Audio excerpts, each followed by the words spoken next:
اعوذ باللہ من الشیطان الرجیم بسم اللہ الرحمن الرحیم وَإِذْ قَالَ رَبُّكَ لِلْمَلَائِكَةِ إِنِّي جَاعِلٌ فِي الْأَرْضِ خَلِيفَةً قَالُوا وَتَجْعَلُ فِيهَا مَنْ يُفْسِدُ فِيهَا وَيَسْفِكُ الدِّمَاءَ وَنَحْنُ نُسَبِّحُ بِحَمْدِكَ وَنُقَدِّسُ لَكَ قَالَ إِنِّي أَعْلَمُ مَا لَا تَعْلَمُونَ صدق اللہ العظیم۔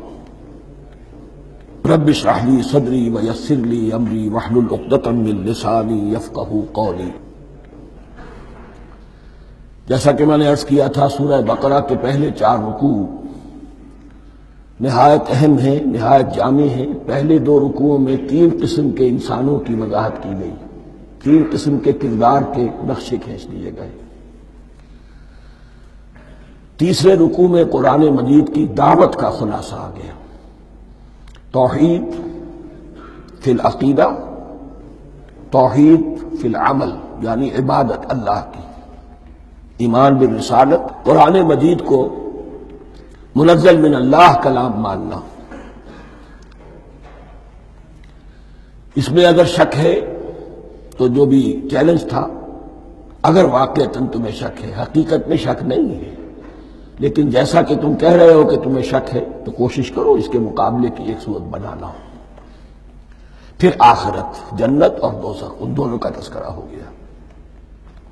پھر ایک خاص مسئلہ جو قرآن مجید کے اسلوب پر اعتراض کی شکل میں آیا کہ اس میں مچھر جیسی حقیر شے کا بھی تذکرہ ہے، اس کی حکمت بیان کر دی گئی کہ تشبیہ اور تمثیل میں ظاہر بات ہے کہ ممثل لہو اور ممثل بہی میں مناسبت چاہیے۔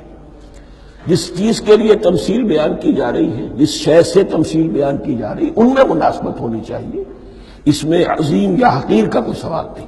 پھر یہ بات کہ جن لوگوں کے دلوں میں زیغ ہے، کجی ہے، وہ اس قرآن سے بھی ان کی ضلالت میں، گمراہی میں اضافہ ہوگا۔ جو لوگ طالب حق ہیں ان کو یہ قرآن مجید ہدایت دے گا، اور کن کو اللہ گمراہ کرتا ہے؟ جو سرکش ہے، جو نمبر 1 اللہ سے جو عہد کر کے دنیا میں آئے تھے اس کی خلاف ورزی کر رہے ہیں اور صلہ رحمی کے بجائے قطع رحمی کرتے ہیں۔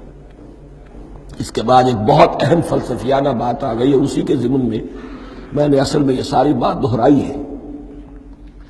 میں نے کہا تھا کہ یہ بات واضح ہوگی آگے جا کر سورہ غافر میں۔ پھر ذہن میں لائیے کہ جب یہ صورت نازل ہوئی ہے، سورہ غافر نازل ہو چکی تھی، لہذا یہاں اجمالی تذکرہ ہے، وہاں تفصیلی تذکرہ ہے۔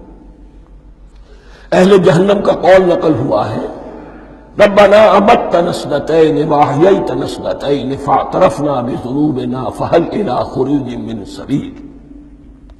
اے اللہ، تو نے 2 مرتبہ ہم پر موت وارد کی، 2 مرتبہ ہمیں زندہ کیا، اب ہم نے اپنے قصور تسلیم کر لیے، تو اب یہاں سے بھی کوئی اور مرحلہ ہے یا نہیں؟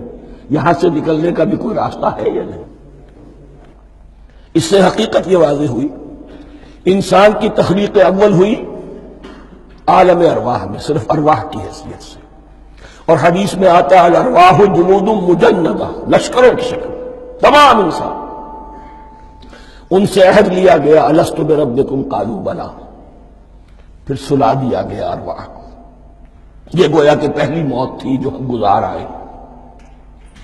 پھر عالم خلق کا مرحلہ آیا۔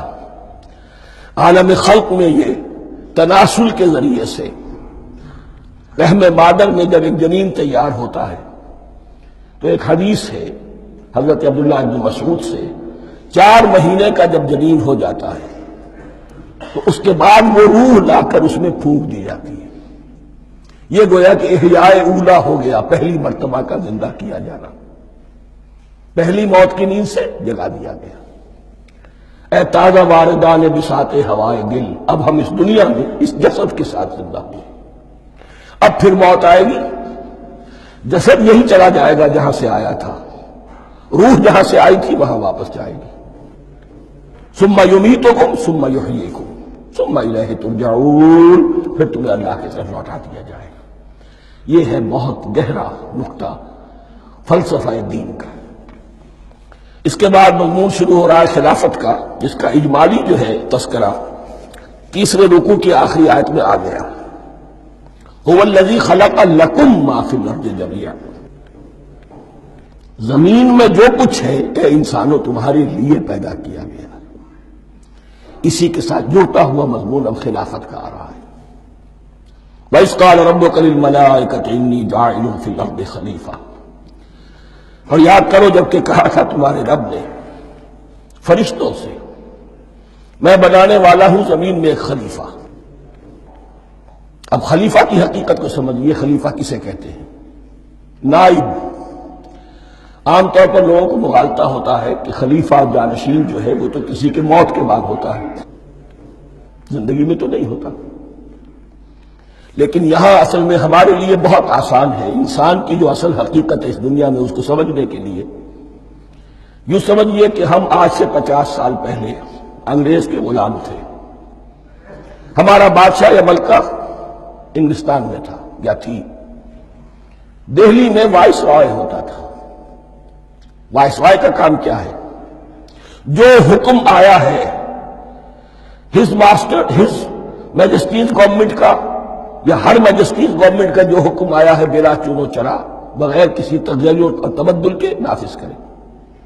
ہاں جہاں کوئی حکم وہاں سے نہیں ہے تو یہاں کے حالات میں بہترین اپنی رائے قائم کرے، غور و فکر کرے، یہاں کی مصلحتیں کیا ہے، جو چیز بھی امپائر کی مصلحت میں ہو اس کے مطابق فیصلہ کر سکتا ہے۔ بین ہی یہی رشتہ ہے۔ اللہ ہے لیکن اللہ نے اپنے آپ کو غیب کے پردے میں چھپا لیا ہے۔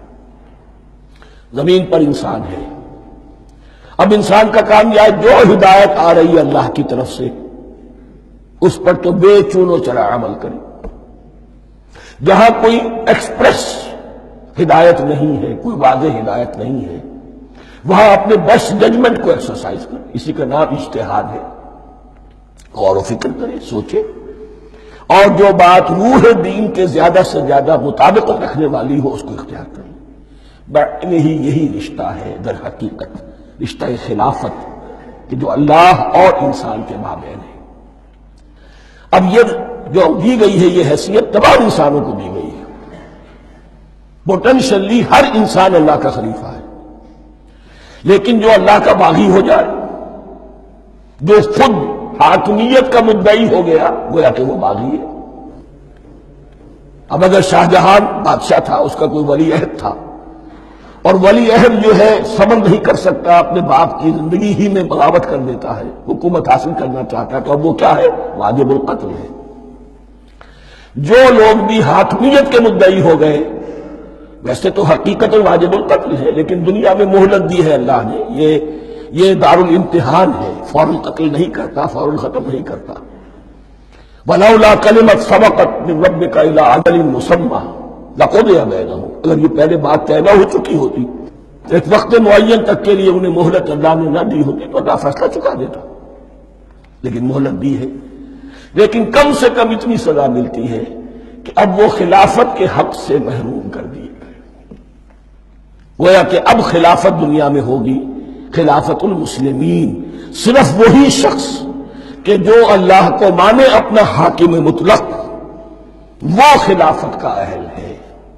تو یہ چند باتیں خلافت کی اصل حقیقت کے ضمن میں یہیں پر سمجھنی چاہیے۔ وَإِذْ قَالَ رَبُّكَ لِلْمَلَائِكَةِ إِنِّي جَاعِلٌ فِي الْأَرْضِ خَلِيفَةً قَالُوا أَتَجْعَلُ فِيهَا مَن يُفْسِدُ فِيهَا وَيَسْفِكُ الدِّمَاءَ وَنَحْنُ نُسَبِّحُ بِحَمْدِكَ وَنُقَدِّسُ لَكَ۔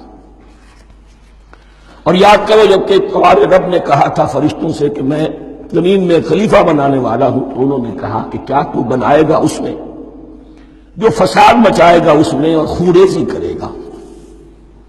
وَنَحْنُ نُسَبِّحُ بِحَمْدِكَ وَنُقَدِّسُ لَكَ، ہم آپ کی تسبیح اور تحمید اور آپ کی تقدیس میں لگے ہوئے ہیں۔ قَالَ إِنِّي أَعْلَمُ مَا لَا تَعْلَمُونَ، فرمایا میں جانتا ہوں جو تم نہیں جانتے۔ اب یہاں سوال پیدا ہوتا ہے کہ فرشتوں کو یہ گمان کیسے ہوا، یہ خیال کیسے ہوا؟ دو رائے ہیں اس میں۔ ایک تو یہ کہ انسان کی تخلیق سے پہلے اس دنیا میں جنات تھے، اور انہیں بھی کچھ اللہ نے تھوڑا سا اختیار دیا تھا، اور انہوں نے یہاں فساد مچایا۔ انہی پر قیاس کرتے ہوئے فرشتوں نے سمجھا کہ انسان بھی پھر زمین میں فساد مچائے گا، خوریزی کرے گا۔ ایک دوسری اصولی بات یہ کہی گئی ہے کہ خلافت کا لفظ جب استعمال ہوا تو اس کے معنی ہے کہ کوئی نہ کوئی اختیار بھی ملے گا. جنات کے بارے میں خلافت کا لفظ کہیں نہیں آیا، انسان کے بارے میں آ رہا ہے.